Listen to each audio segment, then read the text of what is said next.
2 ऑगस्टाक सुप्रीम कोर्टान आपल्या आदेशात केंद्र सरकाराक 2008चे मिनरल पॉलिसीचो रिव्ह्यू घेवपाचो आदेश दिल्लो। 2008च्या पॉलिसीचो अभ्यास करून तातूंत जे कितें बदल जाय ते करून 31 डिसेंबर 2017 पयलीं नवी प्रभावी आनी चालीक लागपाक सोपी सुटसुटीत अशी पॉलिसी थारावंक सांगल्या। केंद्रीय खण खात्याचो अतिरिक्त सचिव डॉक्टर के राजेश्वर रावाच्या अध्यक्षतेखाला सरकारान 2018ची नवी मिनरल पॉलिसी थारावंक 29 सदस्यांची समिती थारायल्या। तांणी नव्या पॉलिसीचेर सरकाराक रिपोर्ट दिवंक जाय।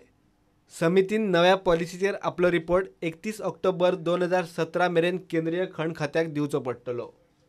समिती 2008च्या मिनरल पॉलिसीचो रिव्ह्यू घेतना सद्याक ज्यो गजाली केल्यात आनी ज्यो करपाक जाय तांचो नव्या पॉलिसींत आस्पाव करतले। एक बरी पारदर्शक सामाजीक आनी अर्थीक बॅलन्स आनी स्थायी मायनिंग उद्देगाचे नदरेन पॉलिसी समिती तयार करतली। समिती वेगवेगळ्या राज्यांनी कॅरिंग कॅपॅसिटी, मिनरलांचे संवर्धन आनी पर्यावरणाची राखण करपा खातीर म्हूण सगळ्या गजालींचो आस्पाव नवे पॉलिसींत करतले। प्रुडंटा खातीर सिनियर रिपोर्टर महेश घाडी।